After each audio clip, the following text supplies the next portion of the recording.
Makanya Mbah Mun tuh kalau guyon itu lucu. Aku iku sakake ambek wong desa sing mlebu swarga. Saya dulu eskal mlebu swarga kok disakeni. Akhirnya beliau memberi penjelasan. Wong desa iku roe pakanan enak, iku mau kopi mbek uduk. Lah swarga iku mau nuruti sing dikarepno. Akhirnya semua mangan, ngopi, nguduk, ngopi, ora roh pakanan liyane iku ora roh. Nasi mandi yo ora roh, pizza yo ora roh apa-apa. Terus saya bilang, wah lah niku nak nganti selera tentang wanita cantik. Iku juga sederhana. Rondo pesek ya wis cantik, rondo ireng ya wis. Apa bidadarinya seperti itu karena saking enggak pengalamannya. Jadi surga itu kan nuruti apa yang diinginkan. Kira-kira keinginan orang kampung kalau di surga itu apa coba? Makanan apa coba? Ya, nak senangnya ketemel gemblong gitu. Artinya malaikat lebih suka nangani surganya orang-orang kampung di Bang Pak Rektor. Ini sudah ribet ini. Makanan apa saja sudah dicoba. Ya. Terus kalau di mall tahu orang macam-macam, seleranya macam-macam pasti itu. Enak mana kalau sampai jadi malaikat pelayan surga? Suka ngelayani orang kampung apa yang orang kota? Orang kampung kan? Jadi banyak orang yang poligami. Kalau ditanya alasannya gitu, istri satu ya cerewet, dua ya cerewet, mendingan 4. Ya banyak ya gitu. Tapi ada yang kebalikan, istri satu cerewet saja hampir jantungan, apalagi 4, tinggal matinya kan gitu. Itu semua yang menggerakkan itu kalimat. Kalimat itu satu pegangan. Banyak orang loh yang nggak ingin jadi rektor tuh banyak loh Pak Bejo. Jangan kira semua dosen ingin jadi rektor. Melihat rektor sibuk rapat mempertahankan reputasi Unisula atau sering pegang kepala. Ngapain repot-repot? Jadi tukang sapu aja dapat gaji, ngopi, rokokan selesai. Bodoh amat jadi rektor, mikir orang banyak. Banyak loh orang yang ingin jadi presiden tuh banyak. Karena ngopi nyaman, gak ada yang ganggu. Mau tidur sampai jam 9 siang juga gak ada yang ganggu. Sehingga mereka melihat pegawai negeri itu gak keren, orang kok diatur jam, disiplin. Itu memang cara Allah membagi rahmat. Mau kamu apakan coba? Cara syukurnya dia seperti itu. Bapak saya dulu tuh sering ngajarin saya, diajak jalan-jalan pagi-pagi. Melihat orang ngopi, makan uduk itu bapak seneng. Kok enak jadi wong awam. Ngene esuk-esuk nyemak bocah kesel kabeh kono enak ngopi rokokan. Bapak kadang iri sama orang awam itu iri. Sudah gitu berharap masuk surga kan enak sudah gitu. Tahu-tahu mati, tidak tahu ke surga apa ke neraka ya tidak tahu. Jadi nah, orang dulu itu orang yang bisa mensederhanakan dunia. Sehingga ya sudah cara bahagia. Makanya saya alhamdulillah saya ini kerjasama sama UII sama beberapa kampus. Memang amdan itu sengaja. Kampus itu ya punya sistem yang nggak bisa mewakili sistem kiai. Kiai juga punya sistem yang nggak terwakili oleh kampus juga sebaliknya saling melengkapi. Saya sering ketemu rektor UII, rektor kampus-kampus Islam. Mereka cerita, Gus pendidikan pondok harusnya dimodernkan gini-gini. Saya bilang, kalau pondok modern kayak kampus itu nanti saya ketemu Allah tidak bisa jawab. Kenapa Gus? Saya beri contoh gini. Kalau misalnya perempuan perawan lah atau apa saja namanya perempuan, mau tanya tentang menstruasi atau haid. Kalau semuanya sistem kampus, dia harus kuliah dulu. Registrasi dulu, kuliah dulu, bayar dulu. Dan dapat jawabannya nunggu mata kuliah pas itu. Bandingkan kalau sistem pondok, saya tuh sering ke pasar sama anak saya dicegat sama ibu-ibu. Gus, anak saya ngalami gini-gini, keluar darah terus menerus, gak 6 hari tapi 1 bulan penuh. Itu hukumnya apa Gus ya? Nanti saya mau sowan ke jenengan. Nggak ada usah sowan di sini aja. Ya sudah. Sebelum mengeluarkan darah yang rutin seperti itu biasanya haidnya berapa hari? 6 hari ya sudah ikut yang 6 hari, yang lainnya istighatsah. Ngoten tok Gus ya udah ya. Begitu terus di masalah udhiyah. Ya coba kalau semuanya pakai sistem kampus, daftar dulu, bayar dulu. Jadi ini nggak ada jawabannya, nunggu mata kuliah itu. Baru dapat jawaban, itu biasa nggak sholat bertahun-tahun karena belum ada jawaban tentang itu. Ya itu kalau misalnya orang mati. Tahunya cara memulasara jenazah itu nunggu kuliah dulu, pas mata pelajaran itu dulu, baru menangani orang mati. Berarti orang mati itu tergeledak semua. Tapi kalau kiai kan enggak. Kesini orang mati terbakar, kalau dimandiin malah badannya copot-copot, itu gimana hukumnya? Ini ada orang mati Gus Kendat, ini disolati apa enggak? Ada orang mati oplosan ya kan. Itu disolatin enggak? Saya sering ditanya gitu. Gak usah registrasi Pak Rektor. Gak usah registrasi, gak usah daftar, gak usah seminar. Makanya kalau orang kampus wani kiai itu ya kualat tenang gitu. Karena ini yang on time ya. Tapi pondok seperti saya ya ikrar seikrar-ikrarnya. Pentingnya kampus karena melatih efisiensi waktu, disiplin, tata kelola manajemen sehingga kita ya hormat. Tapi tadi kita harus saling melengkapi sehingga saya tunjukkan ke publik bahwa saya hormat sekali sama polisi, sama tentara. Coba kita bisa apa ngadepi bandar narkoba kalau tidak polisi? Bisa apa coba menjaga NKRI kalau nggak tentara? Begitu juga ya sudahlah kita memang fa inna yadallahi ma'al jamaah, kita berkah itu kalau bersama-sama. Tidak bisa kita sendiri. Nah lalu orang kayak saya itu ya beberapa kali sebetulnya saya itu ditawanin jadi doktor honoris causa apa. Kekhawatiran saya satu Pak Bejo, takut pas gak punya uang. Itu dokter gak ada duit kan gak pantas gitu. Jadi repot gitu, daripada beban lah sudah lah gak usah dokter. Jadi kalau gak punya uang ya pantas, terus kalau ngebis ya pantas. Suatu saat kalau mati gak ada yang hadir ya pantas, enggak dokter gitu. Kalau sudah dokter kok masuk neraka, dokter kok masuk neraka kayaknya apalagi rektor kampus Islam kok masuk neraka itu kan kok kayak agak pas itu. Misalnya rektor Unisiola ditanya mungkar nakir nggak bisa kan kayak gimana gitu.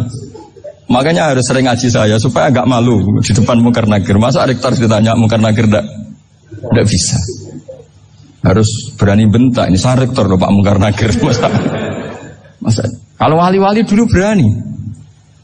Masyhur di cerita wali-wali ditanya marabbuka manabuka. Saya ini guru tauhid. Kok kamu tanya marabbuka manabuka yang ngotok? Kamu tidak pernah ngaji enak aja tanya. Jadi wali-wali itu ya rileks ngadepi mungkin. Saya yakin rileks wali di Bang Parik baru saya yakin itu. Karena wali itu lebih dekat Allah. Sehingga orang dulu itu saya ulang lagi ya, ada satu kearifan namanya hidup itu apa? Hidup itu adalah cari sebanyak mungkin supaya hidup itu tidak tergantung pada banyak hal.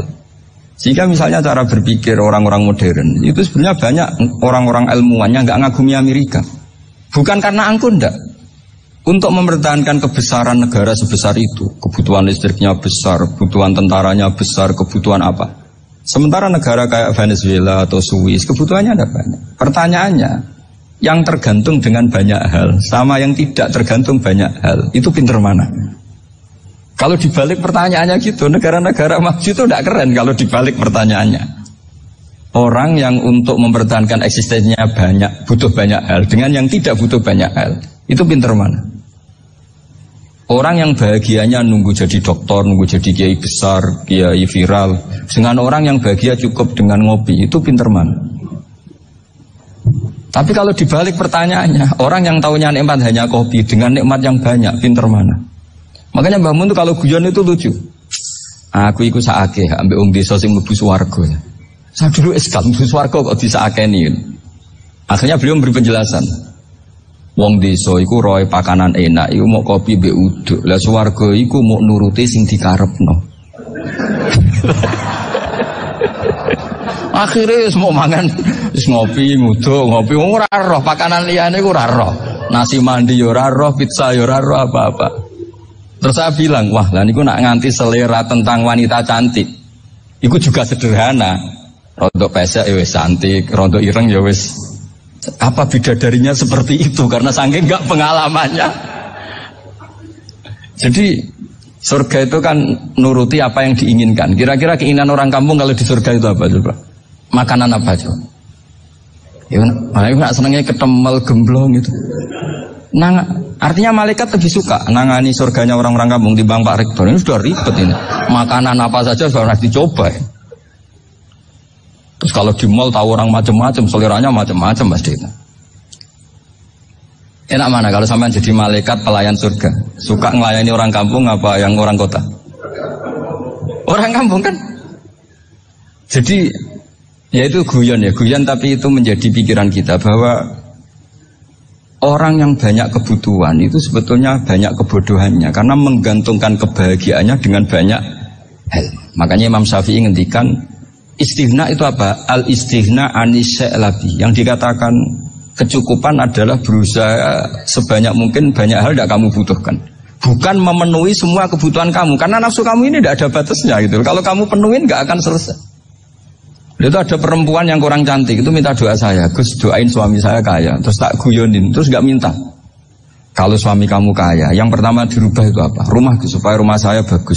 Kedua apa? Mobil supaya mobil saya bagus. Nanti yang dievaluasi itu kamu. Mobil bagus, Alphard, rumah mewah, istrinya kamu. Pasti itu dievaluasi. Langsung enggak usah. Sudah gini aja kan. Jadi pertama yang dievaluasi itu kaya itu. Coba kalau suami kaya itu yang dievaluasi pertama rumah ya. Rumah ganti. Setelah itu apa? Mobil. Kira-kira berikutnya. Akhirnya bagus enggak jadi. Nabi Ibrahim itu pernah minta umur panjang. Keren umur panjang. Sama Allah nggak dijawab. Datang orang tua gitu bertamu ke Nabi Ibrahim, terus disuguhi dikasih kurma. Apa itu? Kok kurma apa? Anggur yang sudah matang sekali. Sudah dimakan. Setelah dimakan meler keluar lagi, dimakan lagi meler lagi. Terus Nabi Ibrahim masuk lagi ke kamar. Ya Allah, doanya tak cancel. Nanti kalau saya tua kayak itu. Jadi Allah itu gak jawab langsung tapi ngirimkan itu. Akhirnya ya Allah gak jadi. Nanti takut itu. Saya pernah ngalami jadi kiai tadi ada ibu-ibu ya gak pati cantik lah. Suaminya itu miskin sekali. Minta doa saya supaya kaya. Bareng tak kasih pertimbangan itu udah gak usah gak jadi itu. Jadi itu kearifan. Tapi kearifan ini harus kita tanamkan. Saya nggak bisa membayangkan Indonesia yang besar ini. Andai kan tidak ada qanaah, nerimo ing pantum. Coba sekarang ada Covid. Andai kan Indonesia itu kayak Perancis. Saya beberapa kali punya tamu orang yang hidup lama di Perancis, bahkan dapat istri orang Perancis. Itu dulu nggak begitu mencintai Indonesia. Tapi setelah di Perancis 2 tahun, wah Indonesia hebat. Di Perancis itu kata dia kalau cerita, semua kebutuhan masyarakat itu dibebankan ke negara. Apa saja minta negara, apa saja nyoal negara. Sementara Indonesia, coba kalau Indonesia mengalami seperti ini kok tidak ada qanaah rimo ing pantum, bisa kios Indonesia.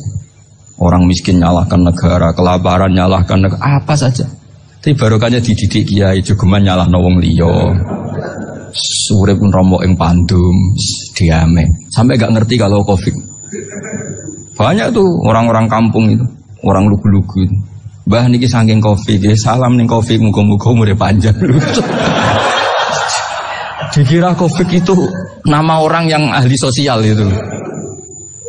Mbah niki dana saking Covid. Matur nuwun sampekno salamku, muga-muga umur panjang. Bingung kan yang nganterin ini. Ini gimana yang mau menjelaskan? Memang nggak paham. Ribet kan. Tapi saya pastikan bahwa dengan keadaan seperti ini kita bahagia, kita stabil, itu jelas barokahnya kalimat tadi, moto tadi atau pegangan hidup tadi. Makanya disebut al-ibarat qutun li'ailatil mustami'in, bahwa redaksi atau kata-kata atau pegangan atau filosofi hidup, apalah namanya itu adalah penyemangat. Karena kata-kata ini memang luar biasa. Ketika sahabat perang demi kebenaran, zaman itu ya pasti benar karena yang dibela Nabi. Dulu itu kan enak zaman Nabi, yang dibela mesti benarnya, musuhnya mesti salahnya. Sehingga dulu itu memang harus tegas. Kalau sekarang mau tegas gimana? Yang kamu bela tidak mesti benar, musuhnya tidak mesti salah. Ribet kan kalau misalnya saya tukaran sama Pak Rektor, kamu mau bela mana kan bingung. Saya tidak mesti benar, saya tidak Nabi. Pak Rektor apalagi tidak mesti benar lagi kan? Ribet kan? Jadi kalau kita mau perang sekarang itu mau pede gimana? Enggak. Makanya banyak ulama sekarang itu mau tegas tuh enggak berani karena ya banyak hal yang abu-abu lah wilayahnya. Misalnya pilihan presiden atau pilihan bupati, pilihan menteri. Kamu mati-matian bela itu. Yang kamu bela tidak mesti benar, musuh kamu tidak mesti salah. Misalnya pilihan bupati, wah ini kabupaten ini baik kalau bupatinya ini, yang satu bilang ini, terus tim suksesnya kamu tanya, kamu yakin? Ya enggak juga. Lah kenapa semangat? Kan saya botohnya, paling alasannya ya itu aja. Bukan yang lain. Beda dengan zaman Nabi. Nabinya mesti benar, Abu Jahalnya mesti salah. Kan enak, aturan mainnya jelas. Singkat cerita, dalam perang itu banyak sahabat yang ngalami luka, ngalami apa gitu. Kemudian curhat lah ke Nabi. Ya Nabi, gara-gara derekkan jenengan, ngikuti jenengan, saya harus ngalami seperti ini, seperti ini. Ngiranya orang itu diapresiasi sama Allah keluarnya. Ternyata sama Allah gak diapresiasi. Malah diturunkan ayat intakunu ta'lamuna fa innahum ya'lamuna kama ta'lamun wa tarjuna minallah malah yarjun. Kalau kamu sakit karena perang, orang-orang kafir itu ya sakit. Itu saja berani padahal demi kekafiran. Wa tarjuna minallah malah yarjun. Padahal kamu punya nilai lebih, yaitu berharap kepada Allah yang mereka tidak punya. Saya jadi kiai itu ya kadang mangkel. Karena yang benci ya benci, yang seneng itu ngel-ngel loh kayak Pak Bejo. Jadi semuanya ribet. Nah iya, yang benci ya ganggu, yang seneng ya ganggu, tambah nemen. Seribet. Tapi kalau sudah ingat bandar narkoba, mereka berhadapan dengan polisi, kadang ditembak karena kesalahannya terlalu fatal. Antar persaingan mereka juga bisa tembak-tembakan karena merebut pasar narkoba. Itu saja mereka berani. Kok kita yang jadi kiai kadang dicium tangannya, dihormati gak berani, hanya takut apa ya, musibah-musibah kecil lah, atau problem-problem kecil. Nah iya, kalau kita bandingannya gitu. Kalau kamu mau tahajud kedinginan, itu masih nanti dihisab Allah itu gitu. Maling ayam itu keluar malam-malam, hanya dapat ayam.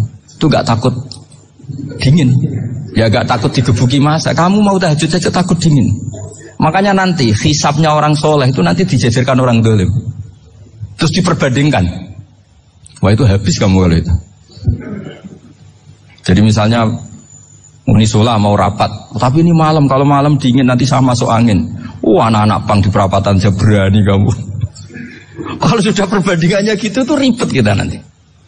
Makanya itu kalimat itu moto atau filosofi hidup. Sehingga diulang lagi nasihat itu. Iyam saskum korhun fakodu masal koma korhum mislu. Kalau kamu kena luka, orang-orang yang nggak benar juga akan kena luka. Itu aja berani demi ketidakbenaran. Masa kamu demi kebenaran nggak berani?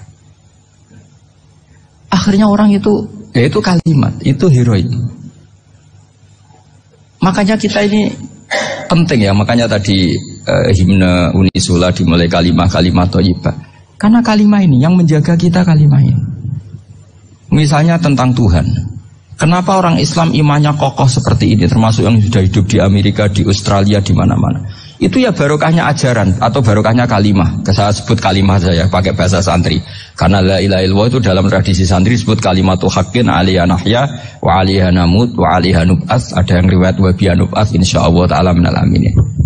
Kenapa mereka di mana-mana meskipun sekolah di Amerika, di Australia, bahkan di Uni Soviet tetap mukmin? Itu barokahnya ajaran yang benar. Allah itu siapa? Tuhan. Tuhan itu sifat dasarnya apa? Awal. Dia harus wujud awal sebelum makhluk yang lain. Sehingga ketika ada negara yang maju, yang tertib, manajemennya tertib, masyarakatnya makmur, tapi punya Tuhan yang tidak seperti itu, tidak awal, itu sudah gak nyaman. Karena enggaklah keren Tuhan saya, karena Tuhan saya itu al-awwal, zat yang pertama. Tuhan saya keren lah, zat yang gak mati. Tuhan yang gak mati, yang gak pernah ngalami kematian. Sehingga tontonan atau yang dilihat kenikmatan-kenikmatan yang lain ini tidak mengubah dia pendirian tentang Tuhan. Karena mantapnya satu kalimat tadi, bahwa Tuhan itu ya harus satu, harus awal, harus tidak mati, tidak rusak, tidak ngalami apa-apa yang membahayakan. Sehingga ketika ditawarin Tuhan yang lain, meskipun menjanjikan secara finansial atau kemakmuran, mereka gak tertarik. Itu coba, itu barokahnya makmur apa barokahnya ajaran? Barokahnya ajaran. Sering negara Islam itu kalah makmur dengan mereka, tapi barokahnya ajaran ini tetap apa? Tetap Islam. Makanya Nabi Ibrahim, Nabi yang sukses bikin waja'alaha kalimatam baqiyatan fi aqibi. Sehingga kita ini bukti sama orang tua misalnya, itu ya karena ajaran. Suwargamu itu karek wong tuamu. Nak wong tuamu ridho, Allah ridho. Nak ora ridho, Allah ora ridho. Ridho fi ridhol walidain wa sakhatullah wa sukhtullah fi sakhatil. Sehingga ketika ada orang tua yang agak brengsek gitu, anak-anak tetap hormat. Punya orang tua yang miskin, yang sudah miskin, tukang tombok nomor, banyak kan di kampung gitu. Ya tetap hormat. Coba kalau dari awal kita ngajari orang tua kamu hormati ya, kalau baik, kalau tidak usah. Bisa geger Indonesia. Tapi barokahnya ajaran-ajaran itu Indonesia tertib karena ada ajaran. Nah ini di sini pesantren dan Unisula semua harus berkontribusi membuat ajaran yang benar itu adalah ciri utama Islam. Sehingga Islam ini dimulai dengan ajaran kalimatu haqqin alaiha nahya wa alaiha namut. Sehingga kita tenang seperti ini. Saya ini termasuk kiai yang tenang. Meskipun kata orang banyak saya ini kiai besar, tapi termasuk kiai yang paling tenang. Termasuk yang paling tenang. Karena saya ini pakai mazhab orang-orang hebat. Saya berkali-kali cerita, orang kayak Imam Syafi'i itu orang yang luar biasa. Saya berkali-kali cerita, orang yang tadi nyium tangan kamu ya Imam Syafi'i, di belakang tuh ngerasani kamu, menghujat kamu. Jawabannya enak saja. Berarti saya alhamdulillah orang yang wibawa. Buktinya di depan saya nggak berani. Jadi enteng saja. Diceritain sebagian kampung, sebagian separuh dari warga kamu itu nggak suka kamu. Ya bagus lah nggak suka saya, nggak akan utang duit saya. Di mana-mana orang utang tuh karena teman dekat. Kalau nggak seneng pasti minimal nggak utang, nggak pinjam mobil, nggak pinjam apa. Berkah mana yang seneng sama yang gede? Jadi dianggap enteng saja. Semua yang dialamin dianggap enteng saja. Misalnya punya istri pemarah, ya baguslah marahin suami. Kalau marahin tonggo malah ribet. Jadi kamu harus terima kasih kalau dimarahin istri. Baguslah marahin saya mah, kalau marahin tonggo ribet. Jadi enteng saja. Tapi kita sekarang itu karena nafsu ya, sehingga menghadapi hidup ini ribet. Ulama dulu kalau mau mati itu senangnya bukan main. Sudah lama saya ini ingin gak maksiat. Kayaknya gak maksiat paling efektif itu mati. Ya tidak apa-apa Gusti, kalau sebaiknya mati ya mati aja. Enteng saja. Jadi melihat kematian itu akhir dari segala keburukan atau potensi keburukan. Apapun baik kita sekarang, suatu saat mungkin kita gak baik. Yang bisa menghentikan ketidakbaikan atau potensi ketidakbaikan itu apa coba? Mati kan?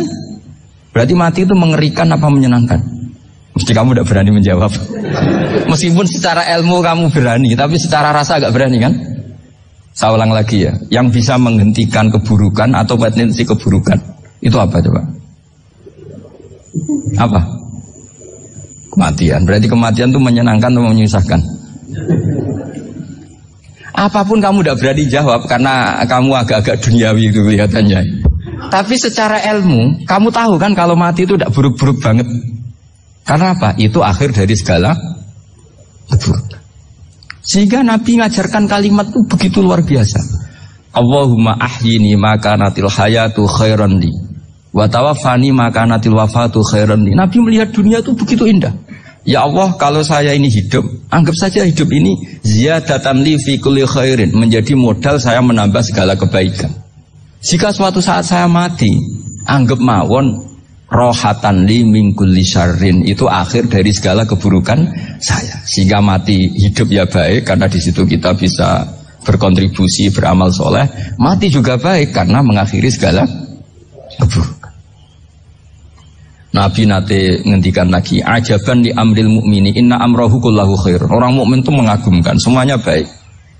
In asobathu na'ma syakara fakana khairan lah. Kalau baru dapat nikmat, dia syukur, maka itu baik. Wa in asobatu dharra sabara. Kalau dapat masalah mereka sabar, itu juga baik. Jika orang mukmin dua sisinya pasti baik. Itu juga kalimat, maksudnya moto atau pegangan hidup. Nah berikut ini saya beri contoh, ini kenangan saya, ini contoh terakhir. Masalah jadi orang terkenal maupun tidak. Di sini dicontohkan Imam Ghazali di halaman 367 di kitab saya 367, juznya 3 di kitab Ihya Ulumuddin. Di sini beliau cerita betapa untuk menjaga ikhlas sebaiknya orang itu tidak terkenal, tidak syuhrah, tidak terkenal. Oke, itu kita sepakat ya, karena kalau terkenal mungkin orang dipaksa publik dengan tanda kutip untuk selalu berbuat baik, tapi karena jaim lah, jaga image atau apa. Tapi ketika dibalik pertanyaannya, kamu rela yang terkenal itu orang nggak benar, sementara yang orang benar itu nggak terkenal.